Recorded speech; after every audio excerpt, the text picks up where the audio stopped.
Want to support your favorite content creator without spending a dime? Now you can with Gawkbox. Hop on your Android or iOS device and search for the creator, I kinda like this guy, and scroll through and find out ways you can donate to the creator for free. What's going on, everyone? Kami here, and today I'm going to be going over a basic beginner's guide for Magic the Gathering. This is mainly catered towards the arena. I was surprised about how well my Magic video did, and a lot of people are saying they were interested in it, but they had no idea what the hell was going on. This video is for you. So we're going to start off as basic as possible. Each player in Magic has 20 life, and generally, the way you win is by bringing the opponent's life down to 0.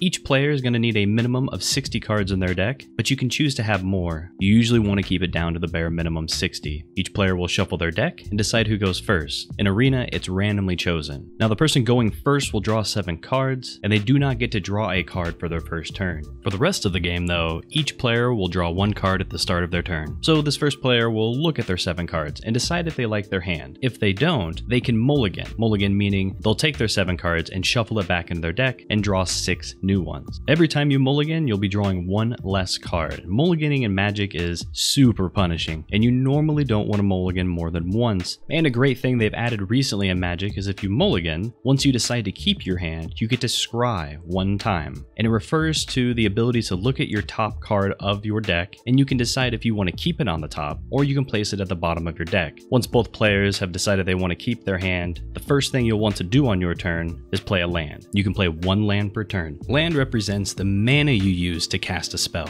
At the top right of each card, you can see the mana cost.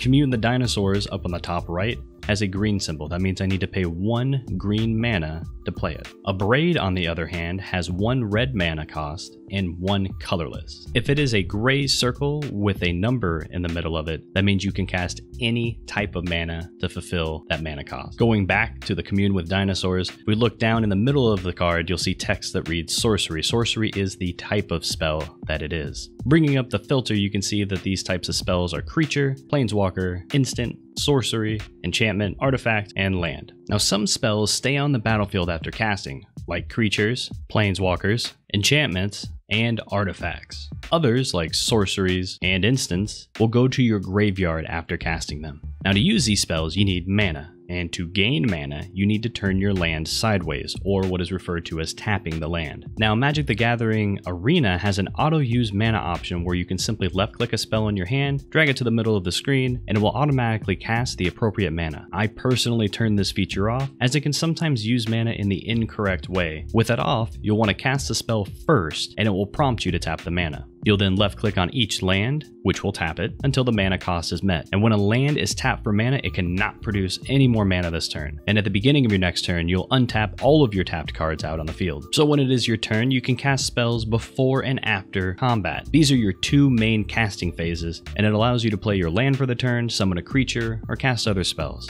Now, there are certain spells that allow you to cast it whenever you want, like in combat phase or when it's your opponent's turn. These spells are generally known as instant. So these 2 main phases, along with the rest of the phases, are indicated at the bottom and top of the screen, and you need to keep a close eye on it because it lets you know which one you're in. A simple way to look at each turn is, you start off, untap your cards on the battlefield, and draw a card. You can lay a land, then you can play any spell you have enough mana for. You'll then go into the combat phase where you can attack with any creature you have, and then onto your main phase 2, where you can also play a land and play any other spells you have mana for. You'll then go to your ending phase, passing your turn to the opponent, and the opponent will go on their own starting phase until they pass it back to you. Rinse and repeat. Keep in mind, main phase 1 and main phase 2 have no difference between them. So let's get to the whole combat phase. Since your goal is generally to get your enemy's life down to 0, creatures will only attack the other player and can never directly fight another creature. Although there are some sorceries, instants, and other effects that might allow this direct fighting feature, those are special cases though. So to start combat, you click combat.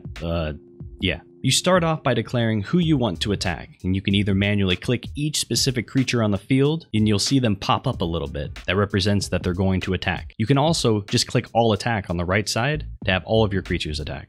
Once you've decided how many you want to attack with, just click the button over on the right side to confirm it. You'll notice that these creatures become tapped. And keep in mind, creatures that are tapped cannot block if the enemy attacks with their own creatures. So after your attacks are declared, it's time for the enemy to decide how many creatures they want to block with and who blocks who. Once they've declared their blockers, then the damage happens all at the same time. Now this is how you know who wins the fight. This number here is the creature's power. It indicates how much damage it will do during the combat. This number to the right of it is the creature's toughness. If a creature takes as much damage as its toughness, it will die. Any attacking creature not blocked will do its damage to the player. Okay, so now let me explain how this specific combat phase went down. I start off and declare attackers with 2 creatures. One of them, Adeliz, has 2 keywords you'll need to understand. The first one is flying, and flying means that when this creature attacks, she can only be blocked by other flying creatures or any creature with the keyword reach. The opponent has neither of those. The other keyword is haste, and haste allows a creature to tap on the same turn it was casted. Creatures that are summoned have what is known as summoning sickness. Summoning sickness means that this creature cannot tap in any way on the same turn they are casted, which means haste overrides the normal summoning sickness a creature would get. The last thing to note about Adeliz is she has text that reads, whenever you cast an instant or sorcery, wizards you control get +1/+1 until the end of turn. Now +1/+1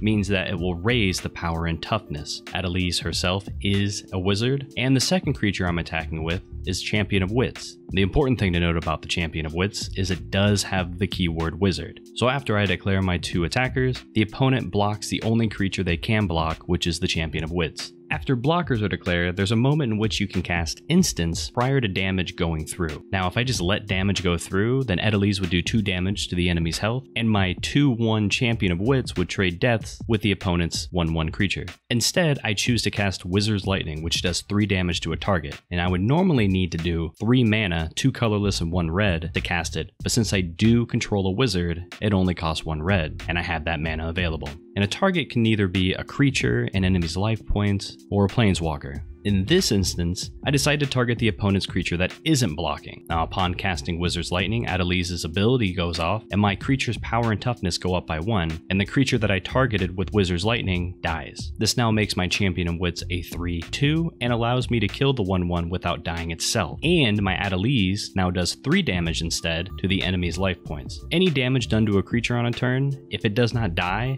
it will wear off after turns are exchanged. Now if you're asking, hey Kami, would it have been better idea to instead just cast Wizard's Lightning directly at your opponent's life points, which would result in me doing 6 damage to the enemy's life while still keeping my champion alive? I'd say, now you're becoming a Magic player. That's what's fun about Magic. There's so many possibilities and different outcomes of different decisions, just like with any card game really, but Magic just holds a special place in my heart. I did mention before that there is a vast amount of keywords, but what's great about Magic the Gathering is most of the time on the card, if it does have a keyword, it will have an explanation right next to it, just so you know how to use the keyword. And I think that wraps everything up. Magic the Gathering Arena is currently in beta, and you could sign up by clicking the link in the description below. I hope you learned something from it and expect some more Magic gameplay coming out of my channel here real soon.